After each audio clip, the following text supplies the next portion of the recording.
Welcome everybody to Cafecito Power Break Wednesdays with United Latinas, where every week we go live on LinkedIn and YouTube, and we just bring some amazing conversations with our guests on our particular topics. I'm excited for today's topic because we have Myriam de Angel.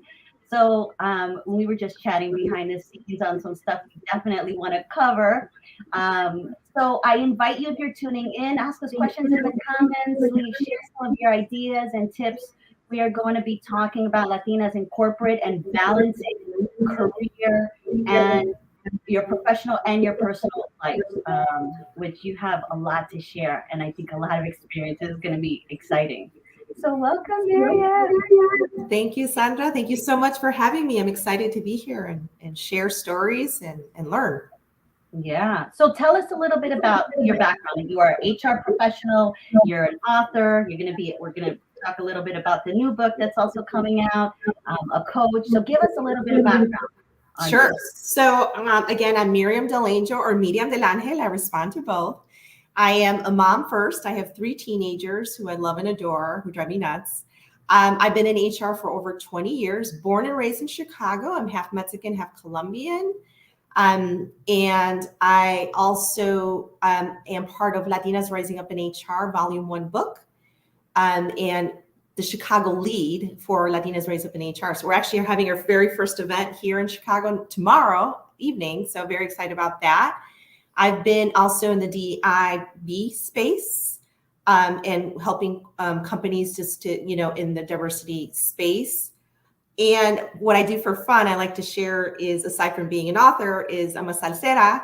I love salsa dancing. I used to teach it and perform it for many, many years in my 20s, long time ago.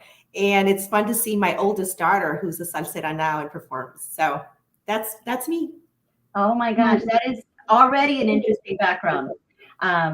So we talked a little bit about family. So it's funny because I met you in Miami and you were in Miami for some time. And I'm hoping there's not an echo because I hear a little bit. So I hope that doesn't come out.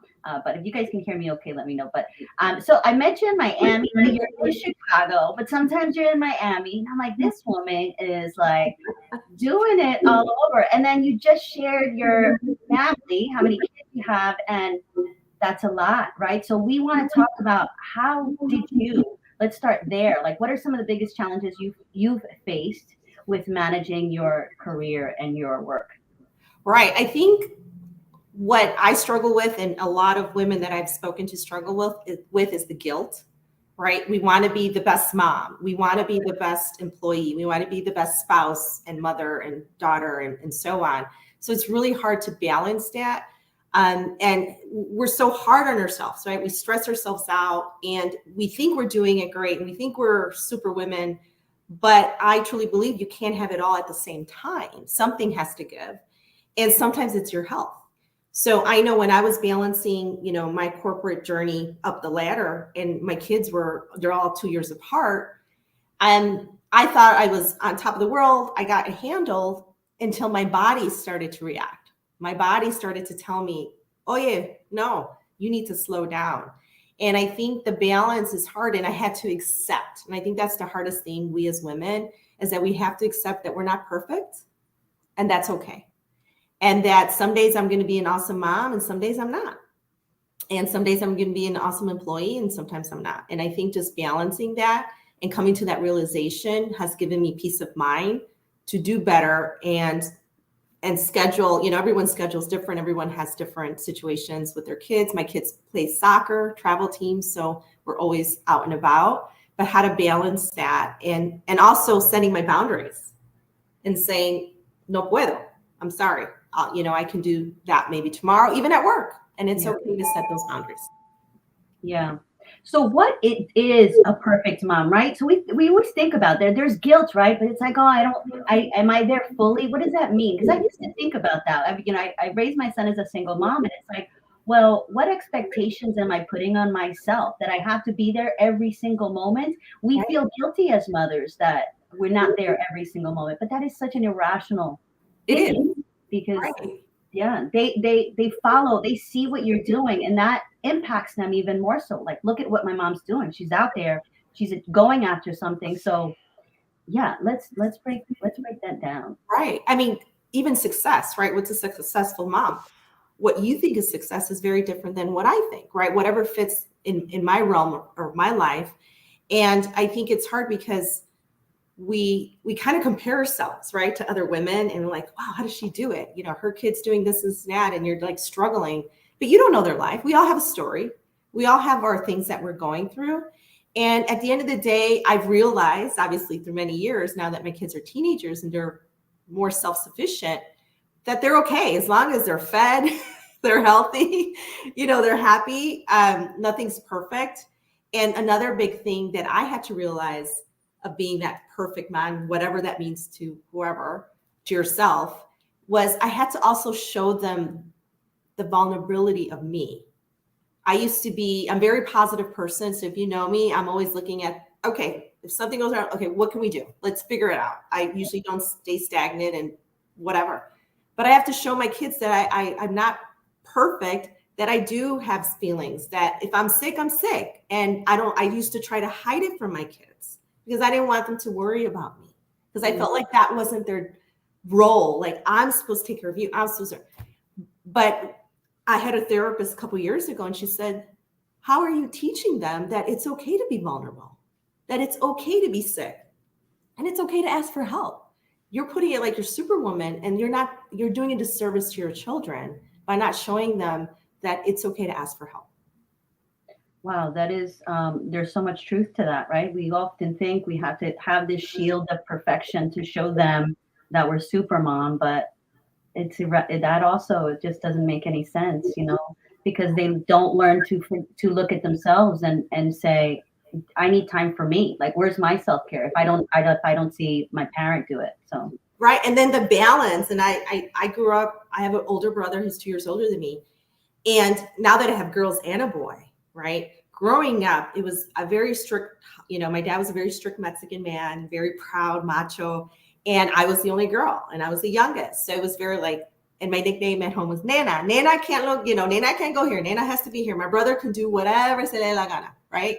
And it was very different dynamics. And I still have a chip in my shoulder saying, just because I'm a woman, no, yo puedo hacer esto. Like, I still can do those things. And it kind of bleeds into work too. Like, if you tell me I can't do something, oh no, I got to show you that I can. And that's from my upbringing. But it's hard as a mom because I love my children, all three, but my son's the youngest, and I have to catch myself where I'm trying to do everything for him. And my girls, I'm like, you got this, you're strong Latinas, blah, blah, blah. But I also have to show my son, like, no, you need to learn how to cook. You need to do your thing. So it's also that balance of that cycle that we need to break, of showing the boys to be like, we take care of you, and the women are strong, but we need help too. So that was just a life learning, and I'm still learning. My daughter's like, you spoil him. yeah. So I'm still working through that. That is so funny because, like, for my son, because it was just him and he learned how to cook like at a young age. And I got to tell you something, that pays off because he's an amazing cook now, and he loves to cook. And if I'm in the kitchen, he's like, let me get in here. And I'm like, man, that's how great is that? I'll relax. My son is a chef, amongst other things. I So love there's that. perks. There's perks to letting them be self-sufficient and learning how to take care of themselves. So we Right. have to not feel guilty not being there every moment. Exactly. For sure. So in the corporate space, how do employers, like, what can employers do to especially when, and what is there to do, right? What can you share some ideas that employers can do to help women or fathers, right, that are living, or like, what's the what are they doing today? As far as, we work a lot from home, which has certainly helped a lot of parents out. Do you think that that's part of a good culture to continue doing that, because it allows the flexibility for the parents to have the time and not feel the pressure? So what are your thoughts on that, on what corporations can do or are doing to help balance some of this? Right. So I'm going to put my HR hat on, right? Always talk to your HR business partner, and you all have one. HR is in every organization at some sort of level, and really talk through any challenges that you're experiencing and how the organization can help you. Yeah, majority work from home, but a lot are starting to ask them to come back. And that's been a challenge that people are like, this works for me. And it's not only kids, if you have elderly parents that you're responsible for, right? And then you also have the flip side where people want to go back to work. They feel a sense of loss. They feel a sense of loneliness and the interaction, because if you think about it, we're at work the majority of our lifetime than being at home. And I think corporations need to listen to their employees. Most corporations do engagement surveys. They usually do it yearly. But I always encourage employees to talk to their HR business partner to share if you're going through something, because you don't want to wait till the end when you have your mid-year or your annual review when something comes up and you're already experiencing that it affects your performance. And then at the end of the day, you get no raise, you can get put on performance improvement plan, or they separate you from the organization. So you have to be open and honest. And I think we need to shift that mindset that I'm going to work hard and people are going to notice and they're going to tap me on the shoulder. It doesn't work. You have to speak up. You have to put your boundaries. You have to talk through it. And at the end of the day, I understand I have to pay my bills, right? We need to go through that, but we also have to be happy where we're at, because again, I said earlier, your body will tell you when you don't think is happening, right? That you're stressed out. But organizations now, they are talking about mental health, right? Where before we never did. Now we have programming on mental health. We're trying to also, what's the stigma, right? For Black and Brown people, we don't talk about it. It's not part of our culture, right? So talking about it, having the awareness in organizations is very big.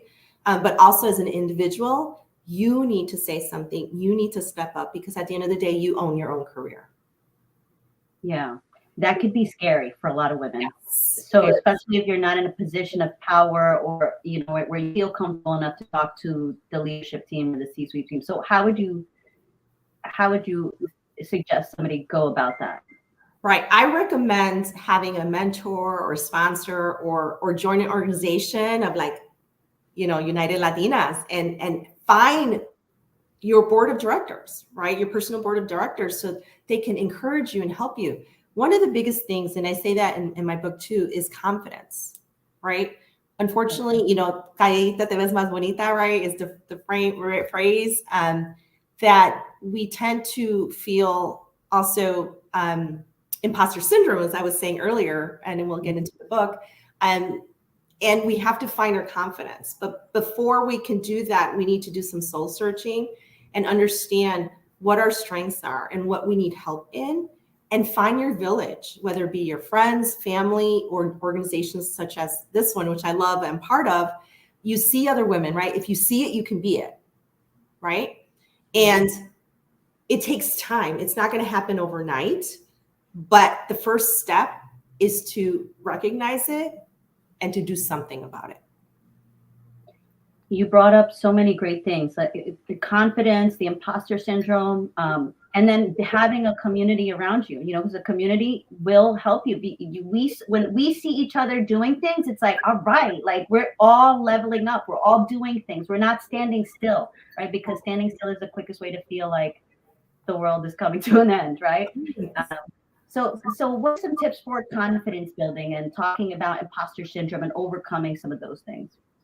I always recommend, if you feel like you need to talk to someone, find a therapist or a counselor. I think that we have to break that stigma, right? As it's looked at like it's so negative to go talk to somebody. And that's one way. Or read lots of books, do your research. Reach out to Sandra and ask her, how she's doing it, right? Learn from other women. And I think the more you do that, the more you get exposed to that, you start to think, oh my God, I thought I was alone. And we're not alone. And that's one thing that women feel, that it only happens to them and that they're the only ones that are going through this. And then when they find out, oh my God, that happens everywhere, or that happens. Yeah, let me connect you. So-and-so's going through the same thing. She overcame it, or this is how she did. It might not work for you, but at least you have some idea. So it's being proactive is important. Yeah.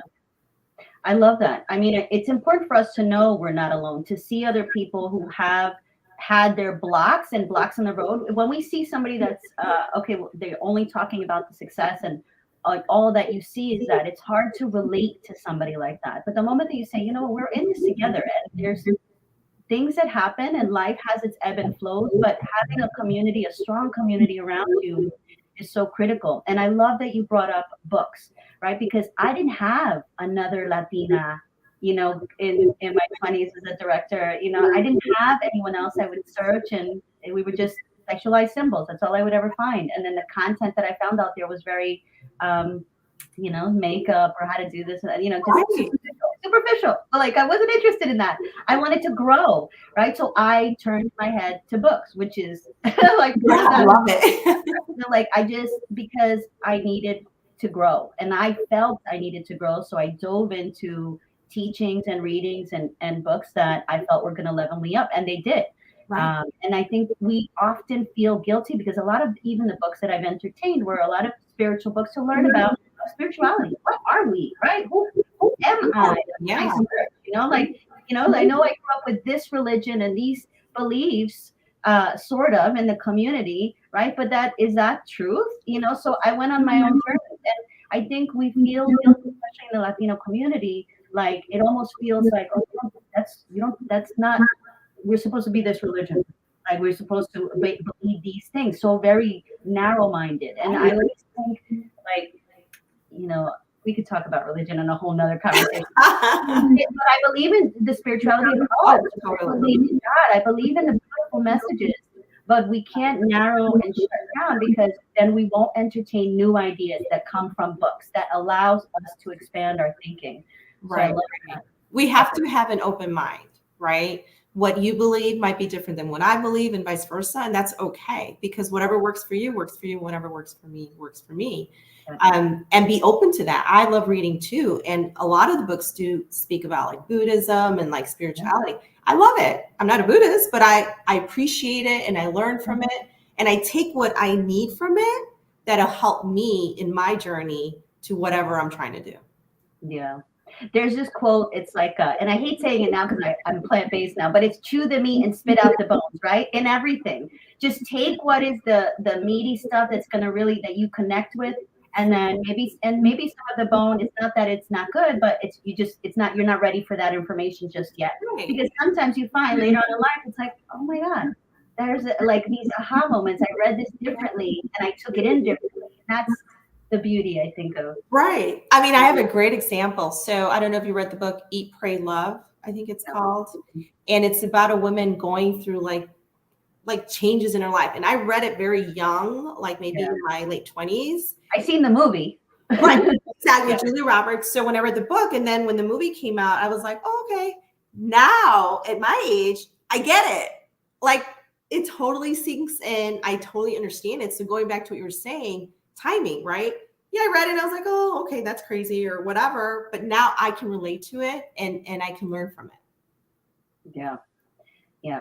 So I have a question I thought that came up that I thought was really interesting when it comes to the intersection of ethnicity and family responsibilities, right? And how that impacts Latinas in their career, how we use our Latinidad and bring that into our professional environment. What are your thoughts on that? And what's right or wrong to do if there is rules? I don't know, right? I believe if you're yourself and you own that energy of self-expression, then you're good with whatever you do, right? But there are a lot of people that still don't have that confidence built up where they like are owning that identity part of themselves and know how to balance, because there is the point of we're community, but we also in the business world have to be business minded and understand how business in America works and how to play that game. Right. Well, I think first you have to understand your own organization, right? Some organizations, I've worked at many, who have that bring yourself to work, but do they truly mean it, right? And then when I do, is it going to have a negative impact, right? So you have to understand your organization and see where you feel comfortable. I always feel that you should always be yourself, and you get the work done. If the work is done and you're doing a great job, it doesn't matter if you come in with an accent. It doesn't matter if you have an afro. It doesn't matter if you have just different ways. Like I use my hands a lot, right? And I've met women who have said they were taught to put their hands, sit on your hands when you're talking, right? Yeah. Or go straighten your hair before you can go to the executive meeting and things like that. Then the organization's not having that platform or environment for those individuals. I always say, this is who I am. And I know it's a little different. And I always say this, when I first started in the corporate world, I started Arthur Andersen, which is a very white, male dominant accounting firm. And I have green eyes, I'm blanquita, I'm not natural blonde. And they didn't know I was Latina, right? And it was something that I grew up in a predominantly Mexican neighborhood. I didn't feel any discrimination until I went to high school, which was a private school, and all those things. But as you get older and you start going through all these organizations, you start to learn and realize, okay, this individual is not very open to being, myself, but I'm going to bring myself because I can get the work done the way I'm going to get the work done. Obviously, there's people that you will encounter, which I have, and also being an HR business partner when I'm in those conversations where I do see discrimination when it comes to raises and why are we giving them more than this group and blah, blah, blah. Yep. But you have to find that confidence to speak about it and speak up. And I know it's really hard. And then at the end of the day, which is the hardest thing that I've had to, is that maybe that organization is not for me. Yep. And I need to move on and find somewhere else where I can feel bringing myself to work is embraced and appreciated. And companies are starting to realize diversity is so important to the business, right? It's all about the money. And they're starting to understand that clients want to see the diversity. And sometimes you're hired as a token Latina. I know I have been. And guess what? I'm going to make the best of it while I'm there. Yeah. Whether you hired me for that reason or not. For sure. Oh my gosh. You brought up so many great points. This has been such a great conversation. I want to get into your new book that is coming out and tell us what conversations and what are you going to be covering in that book? Well, it's already written. So, yeah. So I'm excited about the book. As I mentioned, I've been in HR for over 20 years, so I've seen a lot. Yeah. And I've met a lot of women, and I've always been part of like the Latino BRGs, whatever organization I joined. And women were coming to me and telling me their stories. And I said, people, like we said earlier, they think they're alone. And I'm like, you're not alone. This is like common. So I decided to write a book about sharing some data. Also, because I think data can be very empowering, right? You see it and you're like, oh my God, some people didn't know, right? And then also I had fun with it. So this is not a book about like you are educating yourself, but it's fun. So I created 3 fictional characters. One is a female in the not married, no kids, start, in her career and just the challenges that she's facing. The second is a woman who's married with 3 kids and where she's going through in her with family and balance. And the first one also has elderly parents and how do you balance that? Yeah. And then the final character, she's about to retire and all the challenges that she's facing within that. So I had fun with it. So they're fictional characters is in a mix of things that I've heard. And I also put cultural in it. One's Colombian, one's Mexican, one's Puerto Rican, right? And just the different themes within that and from 3 different cities, Miami, Chicago, New York, right? So I wanted to make it fun in the point, like, this is the life of this character. Like she has to wake up and feed the kids at 6 a.m, whatever it is. And then I interviewed real women. And the interviews are anonymous, and they're meant to be anonymous because if they're still in the same organization, I didn't want them to share and, they still work there and you'll know who it is. Yeah. And their stories and what does success mean to them? How do they balance, work and life and very interesting stories. And then at the end, I share resources on confidence, mental health, on community, on those things to help women. And I'll share the last line of my book is be the Latina that helps other Latinas. Because I think that's so important that we need to help each other and build this huge community like what you're doing with United Latinas, right? Sole purpose is to help one another and grow. So that's my book. I'm excited. I hope you all like it. Yay, I'm excited. So when is it come out? So April 13th is our virtual book launch. Okay. And it should be ready for purchase on Amazon by then. I am still waiting for all the details, but I'm very excited. We're doing a media, press and all that coming out next week. So I hope y'all can join the virtual book launch and buy a book and share with other. And it's not just for Latinas; it's also for corporate America, so that they understand, and not to feel sorry for us, but to understand the challenges that we go through. And that how we need to set boundaries sometimes. So it's for everyone. That's funny that you just said that. I read something yesterday, and I think it was Seth Godin that had, no, it wasn't Seth Godin. It was somebody else. But they were saying about the whole DEI thing, and we can't possibly, understand fully the challenges of communities of color, or expect them to work one of the lines, like a 9 to 5. That's just not the way we work today.